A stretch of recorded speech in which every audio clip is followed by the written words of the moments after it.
అదే RTV app వార్తల్ని క్షణాల్లో చదివే అవకాశం ఉంటుంది. ఒక న్యూస్ పేపర్, ఒక టెలివిజన్ ఛానల్ మీ చేతుల్లో ఎప్పుడూ ఉంటాయి. నెల్లూరు సమీపంలోని పవన్ కాలనీలో గత 2 రోజుల కిందట ఇద్దరు మహిళలు అదృశ్యమయ్యారు.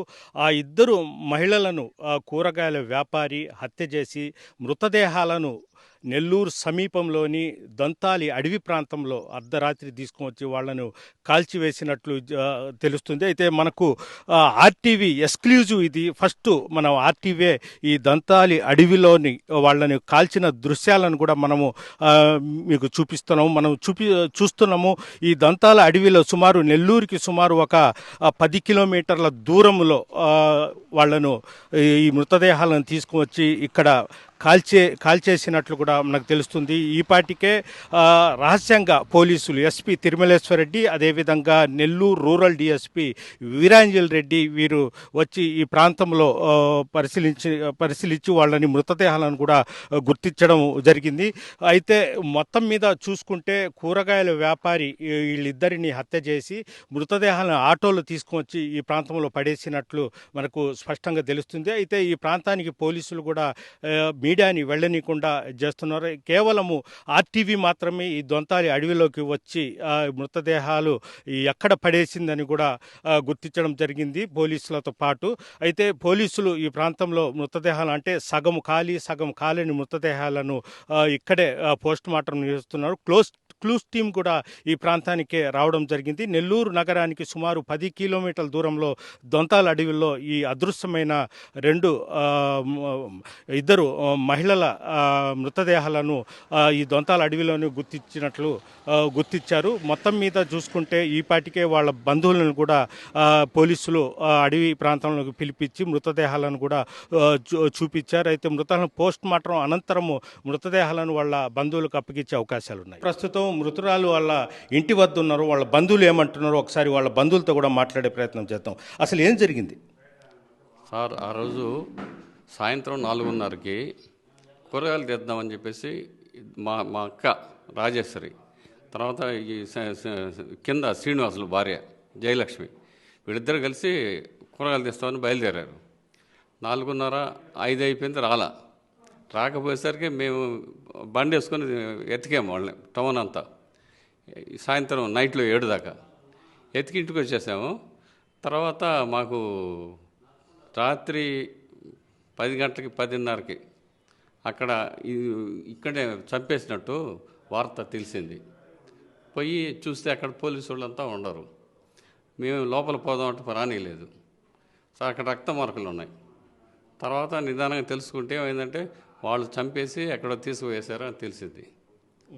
ఇప్పుడు ఇన్వెస్టిగేట్ మేము అదే రోజు నైట్లో మన ఈ పోలీస్ స్టేషన్పై కంప్లైంట్ ఇచ్చాము. కంప్లైంట్ ఇచ్చాము. మేము వచ్చేసాము. తర్వాత మాకు నిదానంగా తెలిసింది ఏంటంటే వాళ్ళ కూరగాయల షాప్ అతనే వాళ్ళిద్దరిని ఆ రూమ్లోకి తీసుకెళ్ళి చంపేసి వాళ్ళిద్దరిని మాయం చేసినట్టు వార్త తెలిసింది. అంటే వాళ్ళు ఇంటికాడ నుంచి ఎన్ని గంటలకు బయలుదేరారు ఇద్దరు? సాయంత్రం 4:30. మళ్ళీ తిరిగి రాలేదు. మీరు ఎన్ని గంటలకు?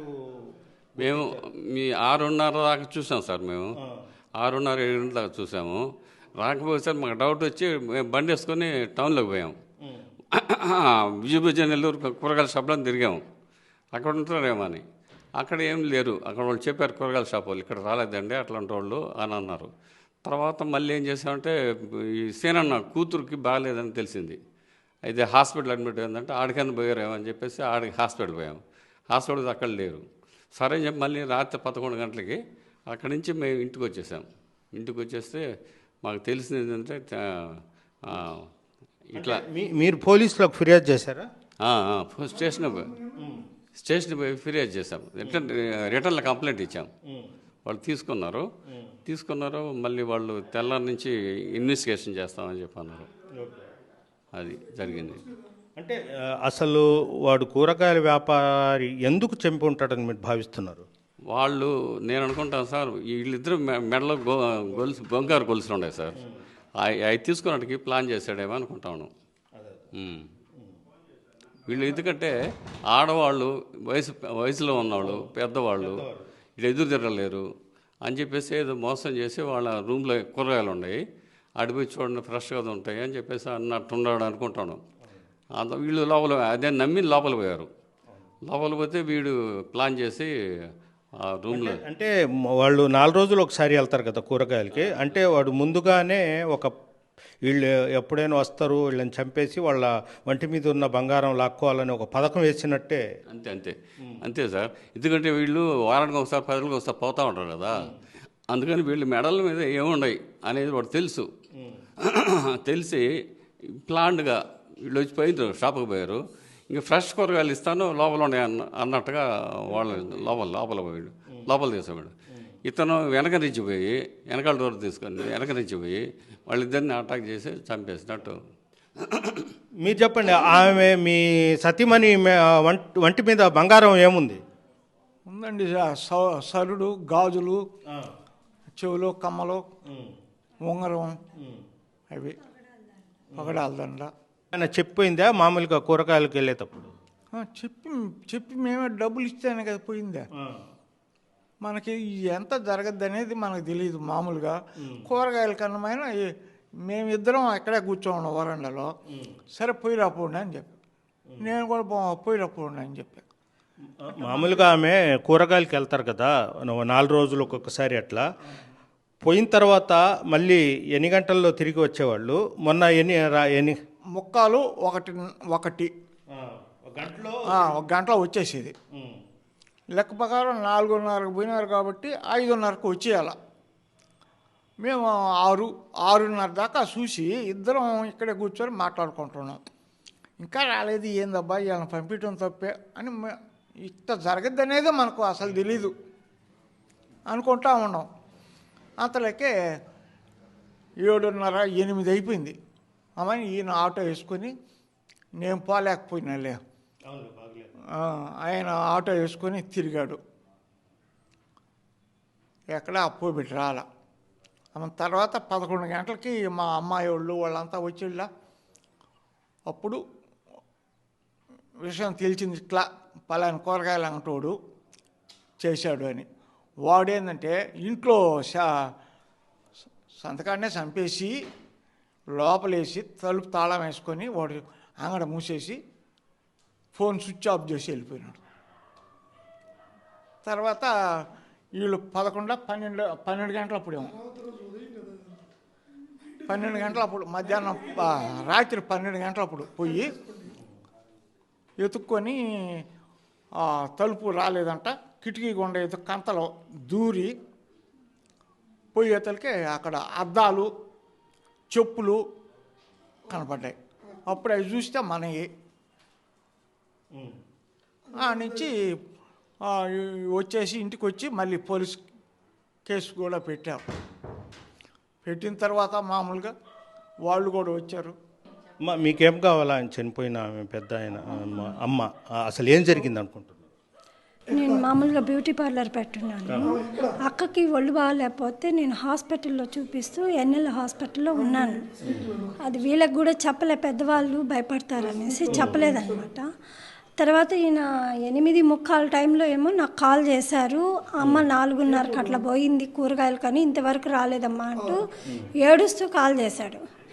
నేనేమన్నానంటే ఎక్కడికి పోద్దిలే, ఎవరైనా తెలిసిన వాళ్ళు దొరుకుంటే, మామూలుగా వీళ్ళు పెద్దోళ్ళు కదా మాట్లాడుతూ ఉంటారేమోలే అనేసి ఆ ఉద్దేశంతో అనుకున్నా. మళ్ళీ నాకు అక్క గురించి ఏమన్నా బాగాలేదని తెలిసి ఇక్కడికి హాస్పిటల్కి వస్తుందేమోనని కూడా నేను కొంచెం వెయిట్ చేసినాను అక్కడ.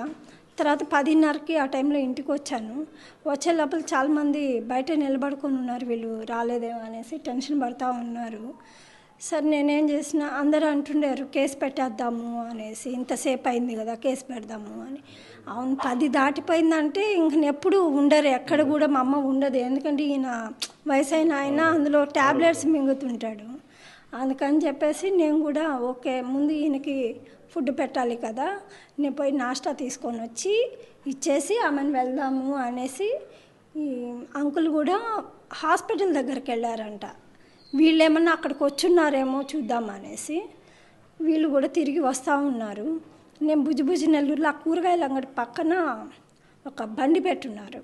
సో ఆ బండి దగ్గర నాన్నకి ఇడ్లీ అడిగితే లేదన్నారు, చపాతీ తీసుకుంటున్నా.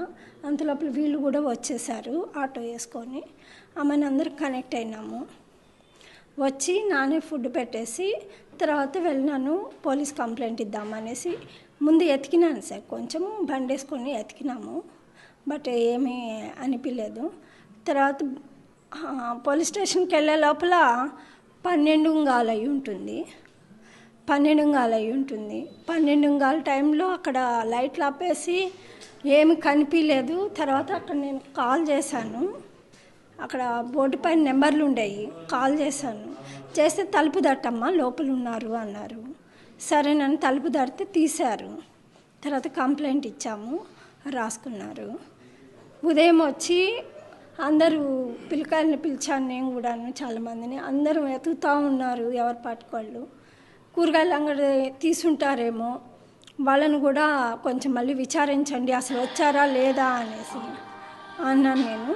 అంటే మా దగ్గర ఒక అమ్మాయి ఉన్నారు, ఆ అమ్మాయి వెళ్ళి అడిగితే అసలు రాలేదు, నిఖిల్ వాళ్ళ నానమ్మ, నాకెందుకు తెలీదు. ఆ తర్వాత ఇంటికి వచ్చేసాము. ఇంటికి వచ్చిన తర్వాత కూడా ఇంకా నిద్ర పట్టలే, ఏమన్నా కొట్టి పడేసి ఉంటారేమో అని కూడా 1 నుండి 2 దాకా ఫోన్ లైట్ పట్టుకొని తిరుగుతూనే ఉన్నాము. బట్ వచ్చి ఇంకా నా మార్నింగ్ వచ్చి నేను ఇంకా ఏం కాల్స్ రాలేదు. మమ్మల్ని మామూలుగా 9:30కి అట్లా రండి సీఏ వచ్చి ఉంటారని నైట్ చెప్పారు అతను. తర్వాత ఫోన్ చేశారు, ఫోన్ చేసి మన సీసీ ఫొటోస్ కూడా చూసాము. నారాయణలో కనిపించారు, ఇద్దరు తోడుగా పోతూ ఉన్నారనమాట. తర్వాత పెట్రోల్ బంక్ దగ్గర చూస్తే అక్కడ ఏమి క్లారిటీ కనిపించలేదు. ఆ పక్కన పద్మావతి కేఫ్ ఏదో ఉంది, ఆ కేఫ్ దగ్గరికి వెళ్ళి చూస్తే ఇద్దరు వచ్చినట్టుగా మాకు కనిపించింది. ఆ తర్వాత మామూలుగా పోలీస్ వాళ్ళు నేను రాత్రే వాళ్ళని టిఫిన్ అంగడి వాళ్ళని కూడా అడిగా. ఇది పరిస్థితి. ప్రధానంగా వాళ్ళు వయసు పడినోళ్ళు ఇద్దరు కూరగాయల కని వెళ్ళారు, మళ్ళీ తిరిగి ఇంటికి రాలేదు. దీంతో వీళ్ళ పోలీసులకు ఫిర్యాదు చేయడం జరిగింది. పోలీసులు అదేవిధంగా బంధువులు ఆ కూరగాయల అంగడిని తాళం వేసి ఉండడము, అనుమానం వచ్చి పగలగొడితే లోపల రక్తపు మరకలు ఉన్నాయి. దీన్ని బట్టి చూస్తే ఆ కూరగాయల వ్యాపారి వీళ్ళ ఇద్దరి వద్ద వంటి మీద ఉన్న బంగారు నగలను తీసుకొని వాళ్ళిద్దరిని హత్య చేసినట్లు కూడా పోలీసులు అయితే ఒక నిర్ధారణకు వచ్చారు. అయితే మృతదేహాలను కూడా నెల్లూరు సమీపంలోని అడవి ప్రాంతంలో పడేసినట్లు తెలుస్తుంది. ఇది పరిస్థితి. వీడియో ప్రదీప్తో గయాజ్, RTV నెల్లూరు నుంచి. మరిన్ని వీడియోస్ కోసం ఛానల్ ని సబ్స్క్రైబ్ చేయండి, లేటెస్ట్ అప్డేట్స్ కోసం వాట్సాప్ ఛానల్ ని ఫాలో చేయండి, అండ్ లింక్ డిస్క్రిప్షన్ లో ఉంది.